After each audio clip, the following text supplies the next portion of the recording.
Good morning, Greene County. It's a lovely Tuesday. We've got some of the typical information to share. Unfortunately, there's been kind of a change and shift in the totals, which we'll get into. But we're going to jump right into it so that we can hammer through a lot of information. The typical top 5 lists starting on the board here, and with GR, 4 of our revenues are in GR and 1 of our expenditures are in GR. So to just start off, we've got the courts, which are at 38.4% out of being 54% through the year. We know that this is just a timing difference. So the impact on courts revenue is here about $183,000, but that's just a timing difference in getting money from the state. The next item that we have that's in the top 5 list is the intergovernmental receivables from commission. That's about 45% compared to 54%. I expect this one to go away next month because the main item in this was a $200,000 receivable from the city of Springfield that they pay us in July each time, and we've received that now. So we'll have a different category pop up next month in there. The next item that we have is the other category with the recorder's office. It's about 37.8%, and the impact there is about $219,000, and that's just interest rates and slowing down of real estate fees occurring, totally out of our control. It's just an environmental type thing. And then the last item on revenues that we have on this side is the other revenues in the sheriff's office, and it's at 45.7% compared to 54%. And this one has an impact of about $1 million behind pace, $1,027,000 behind pace. And of course, that's running about a month behind right now also, but it's not enough to catch up the difference. When we look on the expenditure sides, the one expenditure that we have that is ahead of pace is the sheriff's office personnel. And that expenditure ends up being about $470,000 ahead of pace, which isn't good on the expense side. And that's primarily payment of overtime. So that takes us to the next funds that we have, which revenues for Road and Bridge Fund is the remaining 5th category that we have. And they're at 49.8% compared to 54% through the year. And that's intergovernmental receivables. And when we look at funds and special road projects, so that's a total of about $547,000 behind pace on revenues. However, this category was actually $4,222,000 behind pace same time last year. So it's actually doing much better than last year as far as getting our receivables collected. When you look at the expenditure sides for Road and Bridge, their operations is at 64.7, 54.25 pace. And that operations expenditure for Road and Bridge ends up being about $1,324,000 ahead of pace. It was about $1,018,000 last year. So it's in the same neighborhood, and that's mainly just statutory and contract paving. So when we get into these hotter times, we're doing more paving than what we did at the beginning of the year. And so we're going to be catching that up. That takes us to the assessment fund. We don't have anything that's out of the ordinary there. We've got total revenues at about 103% compared to 54% through the year. And we got total expenditures at 41% compared to 54.25%. So everything's, we're also looking great there. That takes us down to law enforcement sales tax. We don't have anything on revenues in the top 5, but 3 of our top 5 expenditures are here. For commission, personnel, we're showing ourselves at 76.6% compared to operations of 54. What happened is we pay workers' comp once a year. So we paid workers' comp. And so you got a full year's worth of workers' comp sitting there. And so this is something we think will correct itself. But when we look at that impact is just $82,000. But that should correct itself by the end of the year. Operations is 56% compared to 54% through the year. And that is primarily the cost of the communication maintenance system, which is about $90,000 ahead of budget. And that's because they changed our billing that we talked about last time. Fourth quarter, they didn't bill us enough, and it's being spread across this next quarter. So we will be over budget in this, but it's being taken care of by budget savings that happened last year. The next item, and the remaining part of this, about 198,000 of this is an increase in municipal distributions because up to this point, our sales taxes came in heavier up to this point. And then this is to the side of sheriff personnel. And personnel is about $200,000,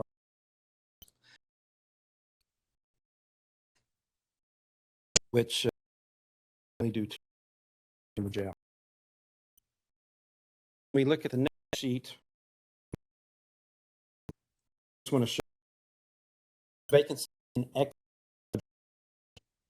So through GR, you can total vacancy budget $6,000. Courts have $50,000 worth of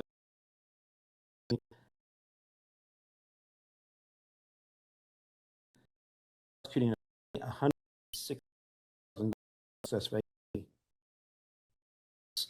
and about excess vacancy netted down $6,000 by $1,000 in vacancy office. You know, our first year in rent, so I have no idea how expensive it's going to be budgeted for a person and to run at 100, and right now jail's about. So it's scary, but for now, when this the overtime policy $150,000 what budget is a with LEA. He's getting what he's getting is $100,000 vacancy. It's also another 20 net vacancy $6 the we're talking about $226,000. And these are put when this day. So you want to see there.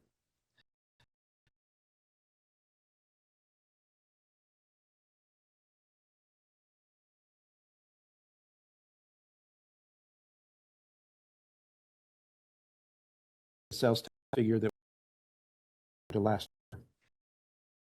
time analysis, and we go.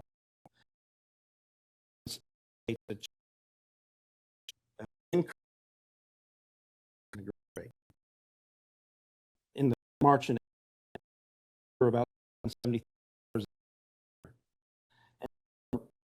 see run March. That's how, what to our financial. So really we're until we tax March. But now we have 4 months. And Mike can just a little bit higher than that. There we go. You can see growth. So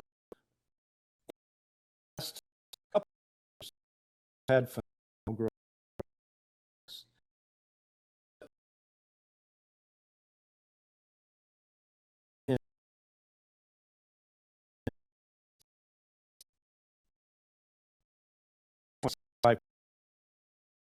Has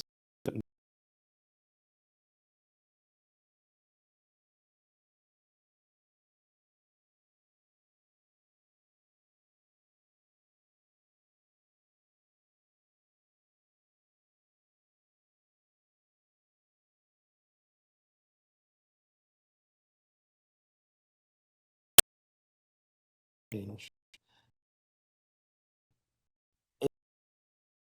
Making into this, look at just 0.2% previous 4 months. That's a change because we first net offset everything in months. We had it was like so previous years and we're in 50,000.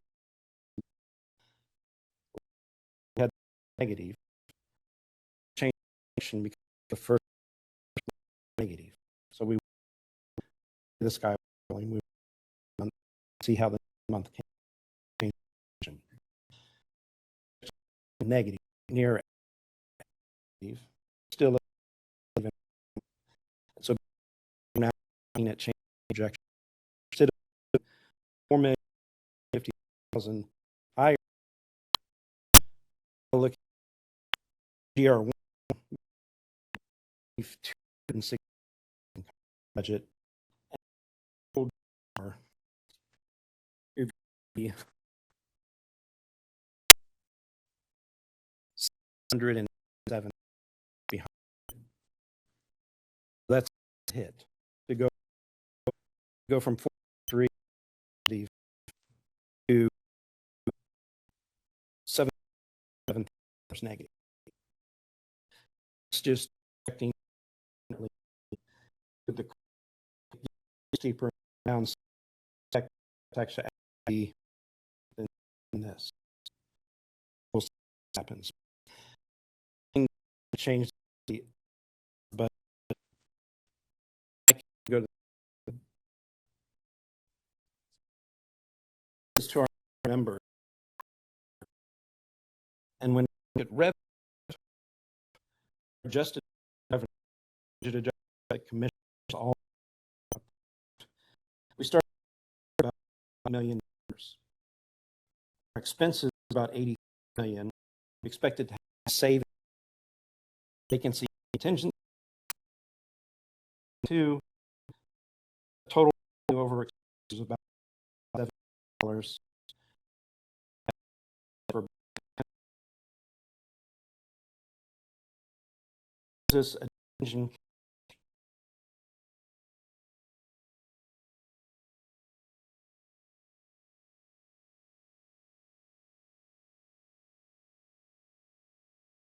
Again, was 5.9 budget, and the budget has taken 9 million to the 443. So contemplate commission. It's our new. When we look at projection, revenue are going from about 86 million.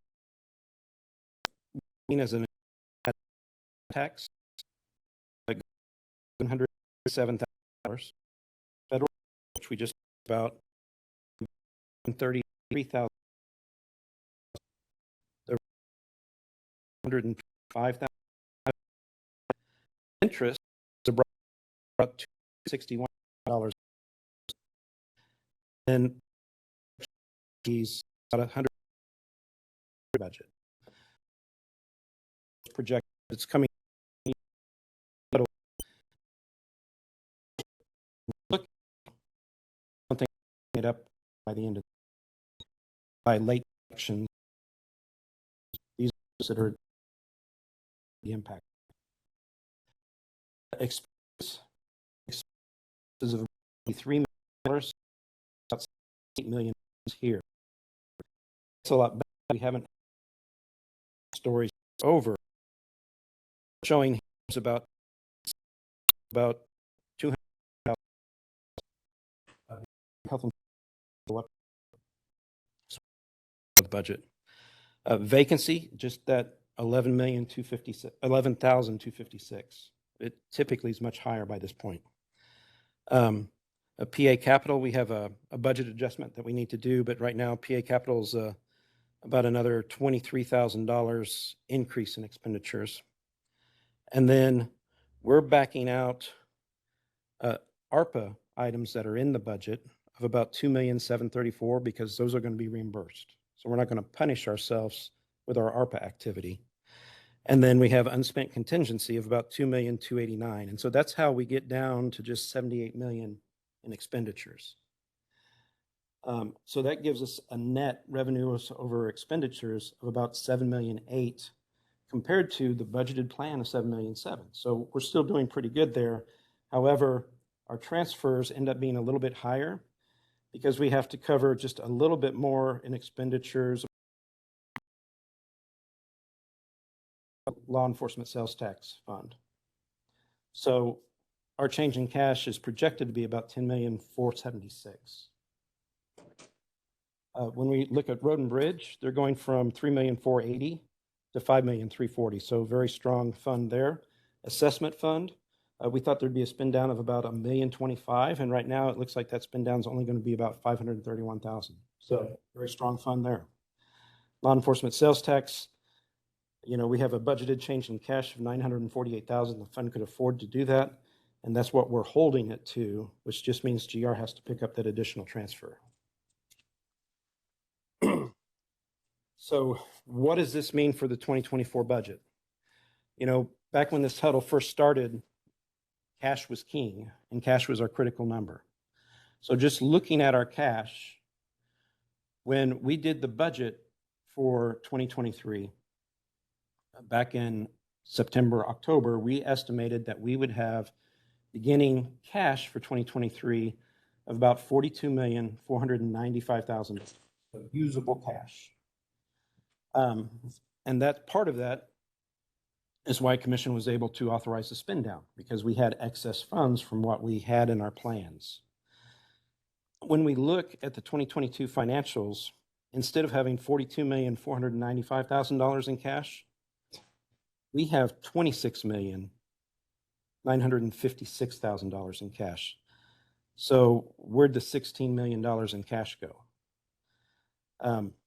We have non-reoccurring receivables, ARPA receivables, about $5,946,000. So we know we're getting reimbursed for that, so we're not punishing the county's cash number by that amount. And then we have funds payables, which were transfers from other funds to GR that Commission actually authorized, but those didn't get posted. So that's another $6,866,000. We're not going to punish our cash just because those transfers didn't occur. The funds are available to transfer and pay. So that brings our cash to $39,768,000 compared to that $42,495,000 that we estimated a few months. Well, if we're estimating it in September and October and we don't know our final numbers until March of the next year, we're still doing it pretty early. So that's about a difference of $2,700,000. And so where did that $2,700,000 go? We actually saw that. And it happened in the reoccurring uses of cash. Mike, if you want to go down, there we go. So the reoccurring uses of cash are those short-term receivables, inventory that gets used, and short-term payables that happen within a very short time frame. And so they're considered to be cash equivalents because they can be converted to cash somewhat quickly. However, our cash equivalents keep growing. And so our cash equivalents grew about another $2,700,000. So one of the good exercises for this county would be to look at what our receivables are, figure out, is there a way we can process that billing behind those receivables in a manner that's more accepting to the people paying it so that maybe those payments come in quicker, because our receivables keep getting bigger and bigger. But when you look at our cash and cash equivalents in the beginning of 2023, so taking the non-reoccurring changes, then our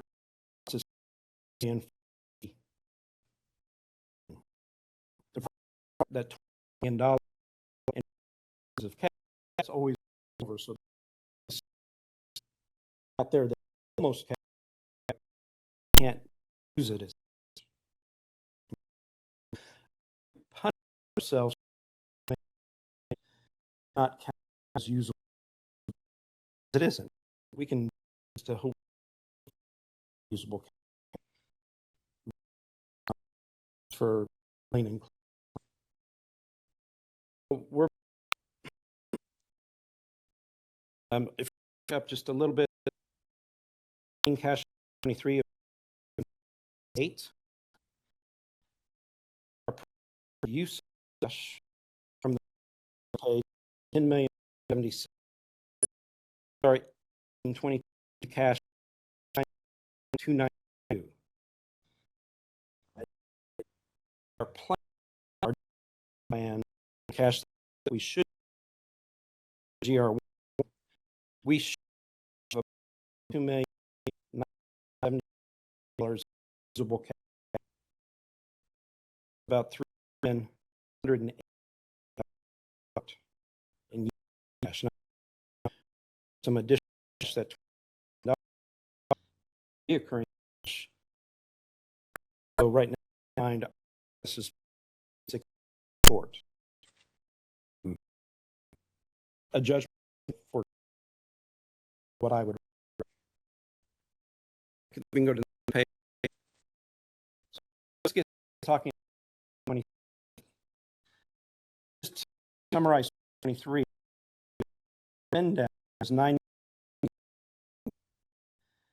and down at 64. Actually, through is excess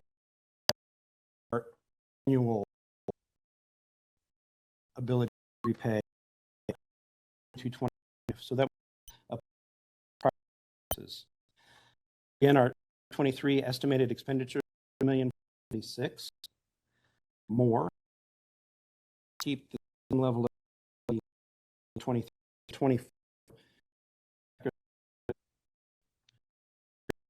plans down 6,000 higher than it was in 3 years. So that's 980.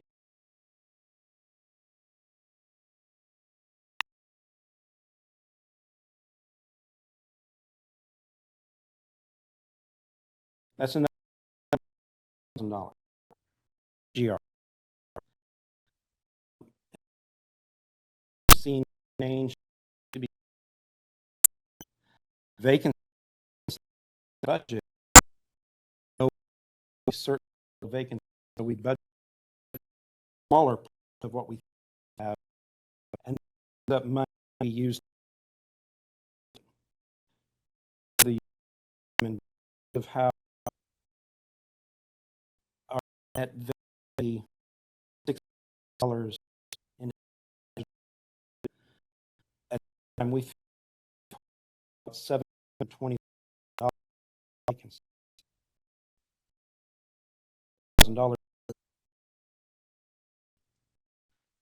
and then there's a election. Know what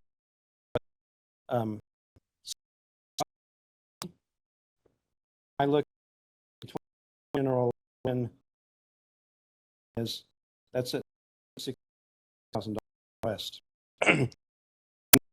These items about $2,000 in the 24 some safety payments go down. Share a bond go down $100,000 budget. The mental believe possible that it might reach $500. About over the past year. Whether it happens or not, we're not sure, but we've put that in there as a possibility. And then when we look at changes in capital items, if we take our 2023 capital spending, which some of that was extra spending because we had extra funds, and we take it just back to the 2022 levels, we've got about $3,362,000 in capital spending savings just to bring ourselves back to the 2022 levels. And the same with operations. If we bring some of the increases in 2023 operations back to the 2022 levels, then we're looking at almost $1 million in savings there. So we have a total changes identified to look at of about $5.4 million. That leaves us still about $3.6 million in spending that we need to find to balance our budget and keep our cash just $3.6 million behind where we think it should be. So we're really, cash is going to end up looking like it's off about $7.2 million by the end of 2024, unless we can do something to shore up our position. So we're basically trying to put it out there that things are not looking good. We've basically had 2 years where things did very well, and mainly because sales tax outperformed. And now sales tax looks like it will be negative from what it was, is going to be this year. And this year's is going to be negative from what it was last year. So I am, at this time, we have budget requests starting to come in as of September 1st. This is one of the last times that we talked. We got one more month to talk before that.